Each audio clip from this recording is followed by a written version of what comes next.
Hey, what's going on? This is Seidel with Renegade Reporting. We're here with Mike Farrell. You might recognize him from MASH or several other things, Days of Our Lives back in the day.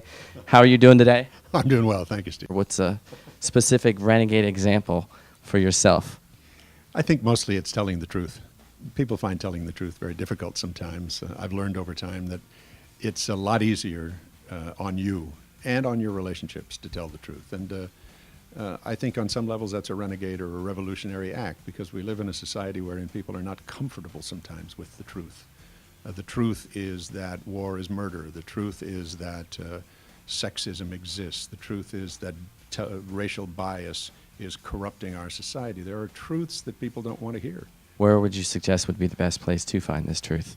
I guess maybe your personal experiences? I'm not sure. Well, certainly personal experience, but I think you go to experts and you look around and you compare notes and you ask tough questions. I mean, you can go to a politician and ask questions and get answers, and you can go to Office of the Americas, you can go to Human Rights Watch, you can go to Death Penalty Focus.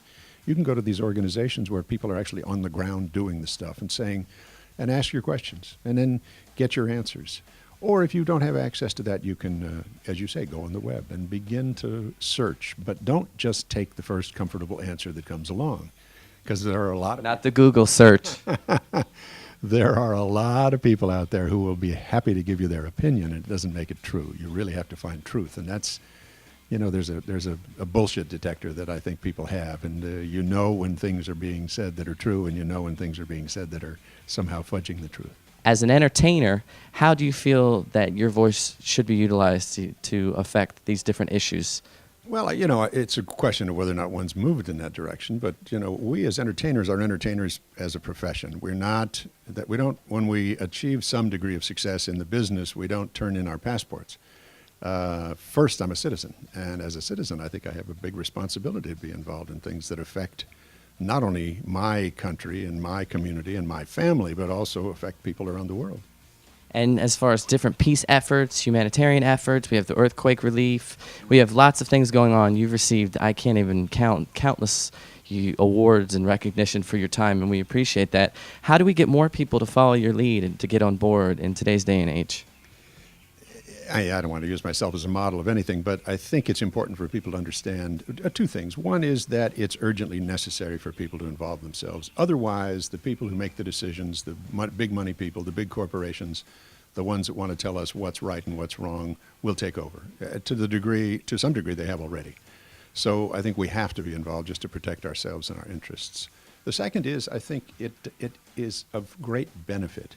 You always get more out of it than you put in. You know, when I'm involved in whatever effort there is, I always find that it enhances my life much more than it enhances the life of somebody else. Yeah, sure. So speaking of Hollywood, we have a lot of film production that is running away, some that's coming back. What's a way that we can get more people on board in Hollywood and in the film industry to continue to support, you know, where film grew up here? I think the big thing is getting tax credits. We have to do the same thing that Louisiana and Michigan and New Mexico and so many other states are doing to attract motion picture production, which is to make it economically feasible. We're driving them away because these other states are offering better deals, and I think we need to do the same thing. Wonderful. And you got started working in various projects. One I briefly mentioned was Days of Our Lives. I think you did 2 years on that, maybe. And how has the entertainment industry, the soaps, everything, how has it changed? For the better, for the worse? What are you seeing as far as the transition in, you know, media and multimedia?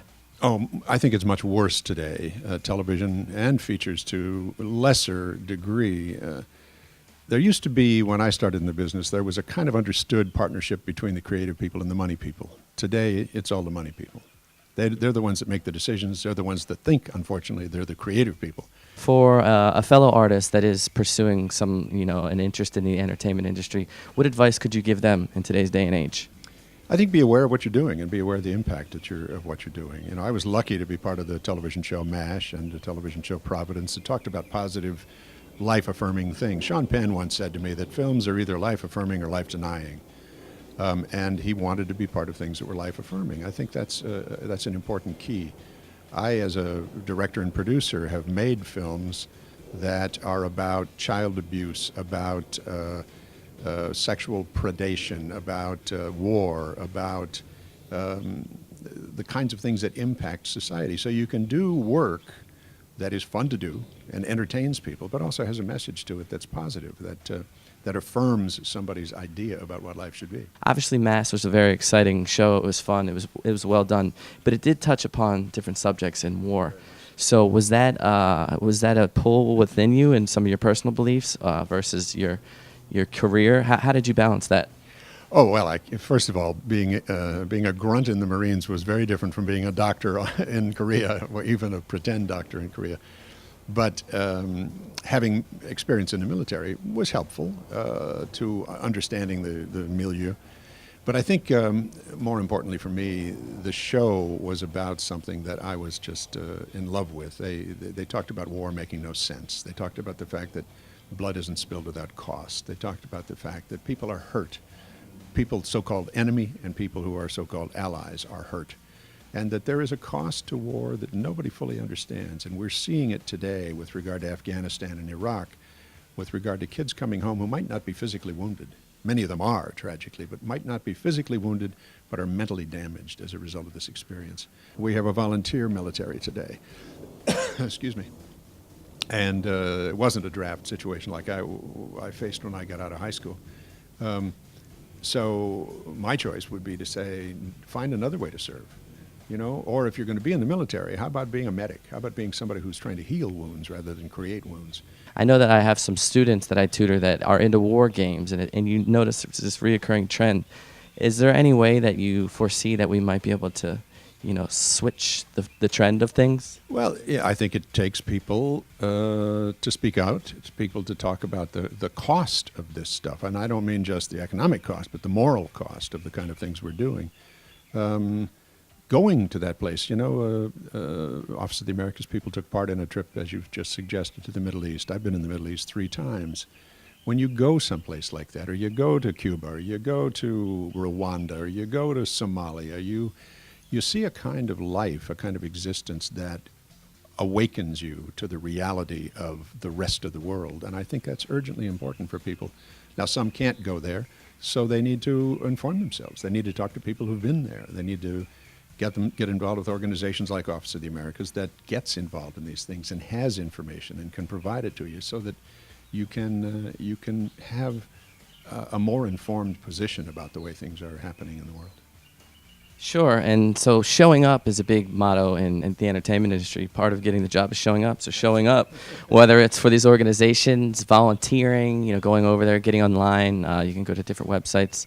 What's something for you as far as showing up that on a day-to-day basis that you need in order to tick? What's something that you can't live without?